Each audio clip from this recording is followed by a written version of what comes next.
खुलुमबाय रायजो नोंथांमोन फिन खनसेबाव हेल'एसबी ब्लगाव बयखौबो गोसो गोरबोनिफ्राय बरायनाय थाग्रोबाय स' दिनै सोरनि सायाव सावरायनो नागिरदों होनना बुङोब्ला कास्टम बसुमतारी आदा मानगोनां रनजित इएम बसुमतारी बेनिफ्राय मानि बागै सावरायनो नागिरदों होनना बुङोब्ला माखासे ISPL नि खोथा आरो नलेज फेस्टिभेल बेनिफ्राय सानैसो सुबुंनि कमेन्ट्सनि सायाव दिनैनि बे भिडिअआ जागोन आसा खालामदों नोंथांमोना भिडिअखौ जोबजासिम नायगोन अब्लाना गासिबो खोथाखौ फोरमायनो बुजिनो हागोन गिबियावनो पृथ्वीराज नारायण देबमेस बिथाङा मा बुंदों बेनि भिडिअखौ आं ससे दिन्थिगोन बेनि उनाव रनजित बसुमतारी BTC इएम दरासलते भेन्सार कलेजर केन्सार प्रफेसारे आसिल बाखि खोथाखौ सावरायलांगोन बेनि सिगां फंनैसो खोथा बुंनो सानदों आङो भेन्सार स्कुलर केन्सार मास्टर होननानै बुंदों बिथाङा मानि थाखाय बेखौ बुंखो नोंथांमोना एसे धैर्य था दिन्थिलांगोन ओमफ्राय सानैसो भिउवार्स दङ जायनाखि वान साइडेड होननानै बुंबाय थायो जेब्लायबो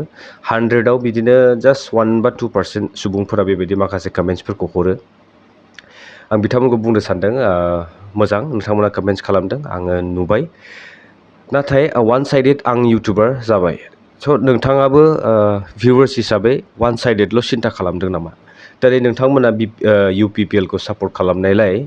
नोंथांमोना दिनै UPPL नि फंसे गाज्रि बुंब्लानो बोरो आरो बेबायदि रिप्लाइ कमेन्ट्सफोरखौ हरो स' थिग दङ नोंथांमोना नोंथांमोननि पइन्ट्स अफ भिउखौ फोरमायहरदों स' आंबो बेबायदिनो माखासे नुनाय जा खोनाबोदों नुबोदों आं बेखौसो रायजो राजा नोंथांमोननि सिगाङाव भिडिअखौ रिप्रेजेन्ट खालामदों खनले आं बेखौनो बुंबाय थादों थेवब्लाबो नोंथांमोना वान साइडेडल' सिन्था सरसा खालामनानै बेबायदि कमेन्ट्सखौ हरो जे आङो वान साइडेड इउटुबार होननानै आं गाबोन सोरबा सरकाराव फैयोब्ला आं सिगांनिफ्रायनो बुंबाय थादों BPFआनो होन बा UPPLआनो होन जायनाखि रायजो राजानि खामानि मावा बिथांमोननि सायाव आं जेब्लायबो बेबायदि माखासे सोंलु बा बेबायदि भिडिअसफोरखौ लाबोबाय थागोन जों थारैनो बावाखै नैबे जोंहा CEM प्रमद बर' बिथाङा मा बुंदोंमोन बेनिबो ससे क्लिप्सखौ आं नोंथांमोननो दिन्थिगोन अब्लाना बै सानैसो भिउवार्सफोरा खोथाफोरखौ बुजिनो हागोन जे मानि थाखाय बा मानो बेबायदि बुंनो गोनां जाबाय थायो बेनिफ्राय सासे सुबुङा बुंबावदों जे आङो हाग्रामा महिलारि सारनि खिफि मोनामसुग्रा होननानै बुंदों दालाल होननानै बुंदों आंहा बेबायदि दालाल बा खिफि मोनामसुनायनि सम गैया आङो रावनिबो दालाल खालामाखै आं जा नुदों जा खोनाबोदों जा रायजो राजाफोरा सानदों दिनै बुजिदों आं बेखौसो फोरमायनो नाजादों स' बेनि बेलायावनो बेनि गेजेरावनो नोंथांमोना सानैसो सुबुङा मानो इसेबां जे गरा जानानै थादों UPPLनि जायनाखि बिथांमोननि भुल खामानि मावनायखौबो बा खामानि जाफुङैखौबो दिनै नुब्लाबो खोनासेयावबो नुसेयावबो दिनै नुवालासिनो जानानै थादों आरो सासेया बुंबावदों जे बिर जोहोलावफोरखौ नोंथाङा बेबायदि बुंनायनि मोन्थाय गैया सोर सासे बिर जोहोलावनि खोथाखौ बुंखोथाय ना नैबे जोंहा राकेश ब्रह्म बिथां बा EM रनजित बसुमतारी बिथां ना CEM प्रमद बर' बिथांमोनखौ जोहोलाव होननानै बुंदों नामा जोंनि बड'फानि मोनसे गोथार माहारियारि आफादखौ दिनै मोनसे समाजाव सावरायनो गोनां जानाय अबस्थायाव खोख्लैनानै दोनदों जायनाखि दिनै एबसु बायदि मोनसे गोथार माहारियारि आफादखौ दिनैनि समाव थासारि खालामनानै दोनदों बेनि दायनिगिरिया सोर स' नोंथांमोना गिदिर खोथा बुंस्लायस्लाय बेफोरखौ फोसाबग्रोनो नाजा आरो जुदि सरकाराव दङब्ला सरकारनि दालालबा नोंथांमोनाबो बिथांमोनखौ खामानि मावनो थिन रायजो राजानि आं बेखौसो खावलायनो सानदों जियानो जादोला भिडिअखौ जों नायना लाग्रोनि बेनि उनाव माखासे खोथाखौ सावरायलांबावनोसै रनजित बसुमतारी BTC इएम दरासलते भेन्सार कलेजर केन्सार प्रफेसारे आसिल मैं आको एबार কৈছো फेरेंगा आसिले भेन्सार कलेजर केन्सार प्रफेसार मैं प्रफेसारসকলক बहुते मनर পৰা শ্ৰদ্ধা কৰোঁ কাৰণ গুৰু আমাৰ ঈশ্বৰ স্বৰূপ হয় কিন্তু তেখেতে কথাই হিষ্ট্ৰী জানো কথাই হিষ্ট্ৰীৰ প্ৰফেচাৰ আছিলো বুলি যে কৈ লেবেল মাৰি থাকে फेरेंगा बसुमतारी जे क्यों केन्सार प्रफेसार বুলি মই কৈছো আজি মই আপোনালোকক কৈছো फेरेंगा बसुमतारी उरफे रनजित बसुमतारीয়ে বেংটল কলেজত কাম কৰিছিলে পাৰ্ট টাইম কেন্সাৰ কলেজৰ কেন্সাৰ প্ৰফেচাৰ হিচাপে কিন্তু এমএত যি 55% পাব লাগে নমছ মাৰ্ক কাৰণে সেই 55% কিন্তু फेरेंगा ডাঙৰীয়াই পোৱা নাছিলে তো তেওঁটো গমে পালে যে মোৰ ৰেগুলাৰ চাকৰি নহয় মোৰ চাকৰিটো ৰেগুলাৰাইজেশ্যন নহয় গতিকে তেওঁ কি কৰিলে এতিয়াতো না হালুৱা না জালুৱা না তেওঁ খেতি কৰি খাব পাৰে না তেওঁ মাছ মাৰি খাব পাৰে ভাই লাষ্টত গৈ তেওঁ দেখিলে যে সবতকে ভাল বিজনেছ ইটো হ'ব যে মই NDFBত গৈ টপকি যাওঁ NDFBত যোগদান কৰি দি দিওঁ মোকো মানুহে বিৰাট ডাঙৰ নেতা বুলি ভাবিব MAৰ মই প্ৰফেচাৰ আছিলোঁ মানে হিষ্ট্ৰীৰ প্ৰফেচাৰ আছিলোঁ বুলি সবকে লেবেল দিম MA পাছ কৰা হিষ্ট্ৰীত বুলি সবে মোক চিনি পাব আৰু নেতা বুলিও চিনি পাব যে ফেৰেংগা নামৰ এইগৰাকী মুখাবিন্দা প্ৰফেচাৰ দৰাচলতে MAত 55% পোৱা নাছিল MAত তেওঁ ফাৰ্ষ্ট ক্লাছো পোৱা নাছিল MAত তেওঁৰ নমছ মাৰ্কছকো নাছিল যাৰ কাৰণে MAত যিটো নমছ নাছিল সেইকাৰণে বেচেৰা চাকৰিটো যিটো ৰেগুলাৰ নহ'ব বেংটল কলেজত সেইকাৰণে লাষ্টত উপায় নাপায় সংসাৰ চলাবৰ কাৰণে নহ'লে সংসাৰত তাৰ চাউল দালি কিনিবৰ কাৰণে পইচা নাছিল সেই চাউল দালি কিনাৰ কেনেকৈ কিনিব পাৰে চাউল দালি তেল তাৰ কাৰণে সি লাষ্টত গৈ NDFBত গৈছিল আৰু ফেৰেংগা ওৰফে ৰঞ্জিত বসুমতাৰী কোন বেচৰ NDFBৰ কেডাৰ হে হু ইজ বিয়াৰ ফেৰেংগা ৰঞ্জিত বসুমতাৰী ফেৰেংগা বসুমতাৰী ক'ব পাৰিব নেকি তেওঁ কেতিয়াবা NDFBত ট্ৰেইনিং লৈছিলে কোন বেচত ট্ৰেইনিং লৈছিলে তেখেতে 42nd বেচ 41 বেচ 40th বেচ 38th বেচ কোন বেচৰ তেওঁ কেডাৰ আছিলে আনট্ৰেইনড কেডাৰে ফেৰেংগা NDFBৰ ভিতৰত সকলো লোকে জানে যাৰ কাৰণেতো আজিৰ দিনত NDFBৰ দুখ দৰদবিলাক ফেৰেংগা বসুমতাৰী ওৰফে ৰঞ্জিত বসুমতাৰী গম নাপায় কাৰণ তেখেতে 2 নম্বৰী NDFB আছিল যাৰ কাৰণেতো তাক BTR ৰেকৰ্ডত সিগনেটৰী হিচাপে সাইন কৰিব দিয়া নাছিল ফেৰেংগা ওৰফে ৰঞ্জিত বসুমতাৰীক BTR ৰেকৰ্ডত সাইন কৰিব দিছে নেকি কিয় দিয়া নাই জাম্বাটো ৰঞ্জিত বসুমতাৰীক দিয়া নাই কিয় দিয়া নাই দিছে চাওৰাই গৰাক দিছে মাননীয় গোবিন্দ বসুমতাৰীক দিছে মাননীয় ৰঞ্জন দৈমাৰী ডাঙৰীয়াক দিছে মাননীয় কি কয় ধীৰেন বড়ো ডাঙৰীয়াক হে ফেৰেংগাক সাইন কৰিব দিয়া নাই কিন্তু বি চাওৰাই গৰা ৰঞ্জন দৈমাৰী ধীৰেন বড়ো গোবিন্দ বসুমতাৰী এই চাৰিজনক সাইন কৰিব দিছে কিয় দিয়া নাই কাৰণ ভাৰত চৰকাৰেও সেই সময়ত জানিছিল যে এইটো এটা 2 নম্বৰী NDFB হে আমি অৱগত কৰাব বিচাৰিছোঁ যে এইটো হ'ল এডুকেশ্যন ডিপাৰ্টমেণ্ট BTCৰ এইটো হ'ল আমি RTI কৰি এই তথ্যটো আমি পাইছোঁ আৰু ইয়াত এডুকেশ্যন ডিপাৰ্টমেণ্টত BTC এডুকেশ্যন ডিপাৰ্টমেণ্টত পুৰা ইলিগেল যে যোৱা দিনবোৰত হৈছে ইয়াত মূল তথ্য আছে আমি এটা এটা আপোনালোকক জনাই যাম 1 নম্বৰ 3 crore 7 লাখ টকা expenditure district level organisation committee during Kokrajhar hosting ISPL প্ৰথম যোনটো ছেছনত 12 তাৰিখ 16 তাৰিখ আৰু 20 অক্টোবৰত 2022 এই যে ISPL খেল হৈছিল ফাৰ্ষ্ট ছেছন ইয়াত BTC এডুকেশ্যন ডিপাৰ্টমেণ্টৰ পৰা স্পৰ্টছত প্ৰথমত 3 কোটি 7 লাখ টকা ইয়াত ব্যৱহাৰ হৈছে তাৰ পাছত আকৌ 3 crore 50 লাখ টকা আৰু আনাদাৰ মানে প্ৰগ্ৰামটো এটাই ISPL যোনটো খেল কিন্তু বেলেগ বেলেগ এংগলৰ পৰা পঠক মাৰি তেওঁলোকে এইবোৰ পইচাটো সব ওলাইছে সেকেণ্ডত যোনটো 3 crore 50 লাখ এইটো হ'ল একেখন খেলৰে ইয়াত মানে টেম্পৰাৰী এইবোৰ বাৰ যে চিট বনাইছে গেলাৰী বনাইছে লাইট টাৱেলত ইয়াৰে মানে 3 crore 50 লাখ তাৰ পাছত আকৌ আহক আপুনি একেখন খেলৰে এংকৰক পইচা দিয়াৰ নামত তাৰপিছত ডিনাৰৰ আৰণায়ত আলহীসকলক ফুলত এই আৰু টি-চাৰ্ট বনাত ইয়াৰে তেওঁলোকে 2 crore 49 লাখ তাৰপিছত আকৌ যদি আহো 4 নম্বৰত যে 9 আৰু 23 অক্টোবৰৰে একেখন খেল আৰু এইটো প্ৰথম হোষ্টিং ইয়াতো 83 লাখ 8,000 তেওঁলোকে ওলাইছে এডুকেশ্যন ডিপাৰ্টমেণ্টৰ পৰা এইটো এছিয়া খো এই যে তামোলপুৰত হৈছিল তাৰপিছত এনেকৈ তেওঁলোকে টোটেল মানে এডুকেশ্যন ডিপাৰ্টমেণ্টৰ পৰা 19 crore 76 লাখ টোটেল মানে সব এইবোৰ খেল এডুকেশ্যনৰ কাৰণে আমাৰ অঞ্চলত বহুত ছাত্ৰ ছাত্ৰী স্কুল পোৱা নাই বহুত স্কুল আমাৰ মানে ছাত্ৰ ছাত্ৰীৰ কাৰণে ক্লাছৰুম নোচোৰে বহুত মানে ছাত্ৰ ছাত্ৰী স্কুল ডেভেলপমেণ্ট কিবা কিবি এইবোৰ সব স্কুলত ফাণ্ড আছিলে ষ্টেট এই ডেভেলপমেণ্টৰ ফাণ্ড আছিলে এই গোটেই স্কুলৰ ফাণ্ডটো তেওঁলোকে কৰবা গেছক ফ্লাইট টিকেট কাটাত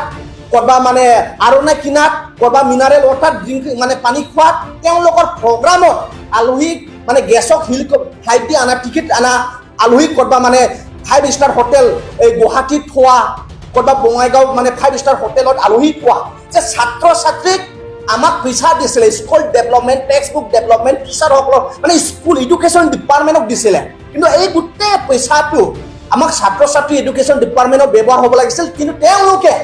ক'ৰবাত নেশ্যনেল ছেমিনাৰ কৰি নলেজ ফেষ্টিভেল কৰি দিল্লী মুম্বাইৰ পৰা আলহী মাতি কিনি ফ্লাইট টিকেটৰ নামত তেওঁলোকৰ একদম মানে 5 ষ্টাৰ হোটেলত ভাত খোৱাৰ নামত ডিনাৰ পাৰ্টি বা মিনাৰেল ৱাটাৰ কিনাত এই গোটেই পইচাটো ইয়াত ব্যৱহাৰ হ'ল যে আমাৰ BTC ডেভেলপ নহ'ল এইটো আমি মেইন উদ্দেশ্য আছে ফেষ্টিভেল নলেজ ফেষ্টিভেল যোনটো তেওঁলোকে অৰ্গেনাইজ কৰিছে ইয়াত মানে 3,38 লাখ তাৰপিছত নেশ্যনেল ছেমিনাৰত তেওঁলোকে নেশ্যনেল লেভেলত ছেমিনাৰ কৰিছে বোলে 40 লাখত যে এই যে তেওঁলোকে যে ছেমিনাৰ কৰিলে 40 লাখত আমি নিখিল বড়ো ছাত্ৰ সন্থাত 40 লাখত এটা গোটেই আমাৰ কনফাৰেন্সে শেষ হয় বড়ো সাহিত্য সভাৰ গোটেই কনফাৰেন্সে 40 লাখত শেষ হয় কিন্তু দুদিন তেওঁলোকে ছেমিনাৰত 40 লাখ लाइमोन BPFनि नेहाथारि कास्टम बसुमतारिनि अजद আজি আমি মেইন যে প্ৰেছ মিট ৰাখাৰ কাৰণটো হ'ল যে কেনেকৈ BTCত আলাগ আলাগ বাজেট আছে স্পৰ্টছ ডিপাৰ্টমেণ্টে আলাগ বাজেট কৰে এডুকেশ্যন ডিপাৰ্টমেণ্টে আলাগ বাজেট কৰে কিন্তু এডুকেশ্যন ডিপাৰ্টমেণ্টত গোটেই বাজেটৰ পইচাটো কেনেকৈ মানে স্পৰ্টছত ব্যৱহাৰ হ'ল আমি BPF দল হিচাপে স্পৰ্টছত যদি ইয়াৰ এৱাৰনেছ হৈছে আমাৰ ল'ৰা ছোৱালী যদি কোনোবা এটা সুবিধা পাইছে আমি ছাপৰ্ট কৰোঁ এইটো কিন্তু স্পৰ্টছ ডিপাৰ্টমেণ্ট আলাগ এডুকেশ্যন ডিপাৰ্টমেণ্ট আলাগ আজি টোটেলি BTCৰ এডুকেশ্যন কোন আছে প্ৰমোদ বড়ো চিবে তেখেতে এডুকেশ্যন তাৰপিছত এডুকেশ্যনৰ গোটেই পইচাটো এই যে 19,76 লাখ এইটো স্পৰ্টছত তেওঁলোকে ব্যৱহাৰ কৰিলে स' रायजो नोंथांमोना भिडिअखौ नुनो हाबाय बेनिफ्राय आं बारा बुंनो दंबावो होननानै आं सानाखै स' बिसिनोसै आरो आं वान साइडेड नङा आरो फिन खनसे बुंबावबाय आङो जा नुदों जा खोनादों बेखौसो आं नोंथांमोननि सिगाङाव भिडिअखौ लाबोनानै बिजिरनानै होदों बेनिफ्राय आर्लि मेचनि खोथाया थारैनो जोङो फिन खनसे आरो सावरायबावनो गोनां दङ होननानै आं सानदों बेनि गेजेरावनो सासे मेजिक थियेटार होननाय सासे भिउवार्सआ जोबोद मोजां खोथा लिरना हरदों बेनि बागैबो जों सावरायगोन मोनसे समावहाय जोंनि बर'फ्रा थारैनो जों बुंनांगोन धोरोम सोलायनाय मोनसे नुथायखौ जोङो नुनो मोनदों स' बै समाव जानांगौ 2006 नङा नाथाय बेनि बहुद सिगां 1200 सेन्चुरि बा 1300 सेन्चुरिनि गेजेरावहाय गुबुन गुबुन धोरोम लासावनायखौ जोङो खोनानो मोनो जे प्रि हिस्ट्रिक बा जोङो माखासे इन्टारनेटनि सर्सफोरावहाय नुनो मोनदों बेबायदि नाथाय 2006 होननाय बाथ्राया थारैनो नंखाय बिथाङा जा बुंदों बियो जानांगौ स्लिप अफ टां बेनिफ्राय आरो फिन जायबा धोरोम सोलायनानै बेबायदि इस्लामिक धोरोम थांनानै जोंनि हारिमु राव भाषा बायदिसिना धोरोम ट्रेडिसनफोरखौहाय बिथाङा इस्लामिक धोरोमाव एडप्ट खालामनो हागोन बेबो नंखाय बे हानाय नङा बा जों बेखौ गनायफिननो हाखानाय नङा मानो होनना बुङोब्ला बिथांमोननि धोरोमाव जाय कनभार्ट जायो बिथांमोना गोबां बायदिसिना प्रमिसेस लानानै बिथांमोननि नेमखान्थि बायदि सोलिनो गोनां जागोन स' बे बेलायाव बिथाङा फिन खनसेबाव आरो बर' जानानै फैफिननो हागोन बेयो थारैनो जोबोद साननो गोनां बाथ्रा जेब्लायबो आंनि प्लेटफर्माव जायनाखि भिउवार्सफोर फैयो पजिटिभ होन बा नेगेटिभ होन नोंथांमोना कमेन्ट्स खालाम आं बेनि कमेन्ट्सनि फारसे आङो नायबिजिरनानै फिन खनसे बेबायदिनो भिडिअ लाबोबाय थागोन नाथाय नंथारै खोथाखौ जेब्ला बुङो अब्ला एसे साननो गोनां बायद' जायो जेरै गोबाङानो बुंदों जे गोबां नंखाय खामानिनि थाखाय क्रेडिट होनो साना जाय सैथो मावदों जाय थार मावदों जेबायदि मावनांगौ बेबायदि मावदों बिथांमोनखौ आङो एप्रिसियेट खालामगोन जाय मोजां मावदों बिथांखौ एप्रिसियेट खालामगोन बा खालामथावनाबो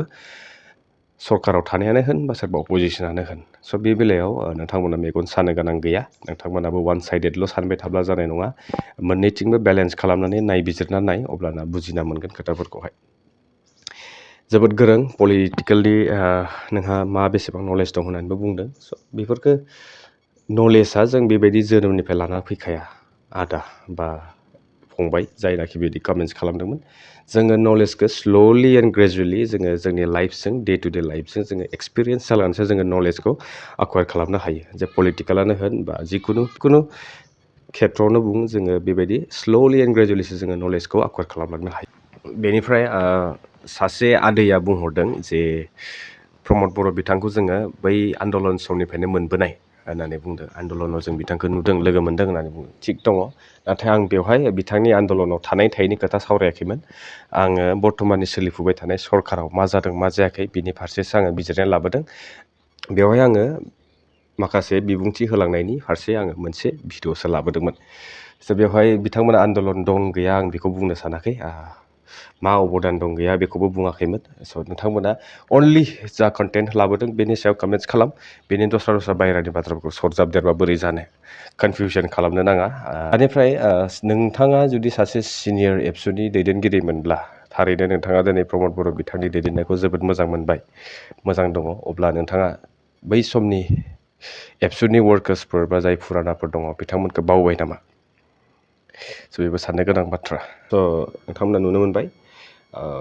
मोनसे स्पर्ट्सनि नामावहाय दिनै बेसेबां क्रर थाखा बाहायदों आरो बोरैहाय बाहायदों बेखौ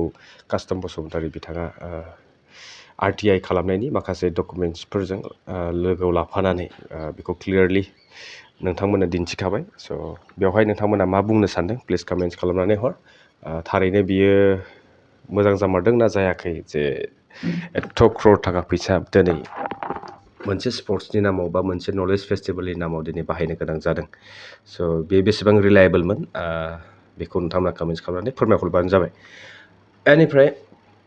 पृथ्वीराज नारायण देब मेसनि बुंनाय बायदिब्ला बिथाङा सासे 2 नाम्बारि NDFB मोन, जायनाखि MA खालामनायावबो नर्म्स गैयिनि थाखाय बिथाङा भेन्सार स्कुलाव मावनो गोनां जादों। ओमफ्राय मोनसे समावहाय बिथांनाव माइरं बायनोबो फैसा गैयामोन जाहैदों, जायनि जाहोनाव बिथाङा माइरं गरनैसोनि थाखाय NDFBआव जयेन जाफ्लांनानै माखासे सुबिदाफोरखौ आदाय खालामनो थांनायखौ बिथाङा बुंनो सानदों। स' बेनि फारसे आंहा जेबो बुंनो गोनां गैया। जि बुंनांगौ पृथ्वीराज नारायण देब मेस बुंनाय बायदियैनो नोंथांमोना मा सानदों बेखौ कमेन्ट्स खालामनानै फोरमायहरबानो जाबाय। स' दिनैनि थाखाय बेसेनोसै, बेखिनिखौ बुंनानै दिनैनि भिडिअखौ फोजोबनाय जाबाय। गोजोन्थों।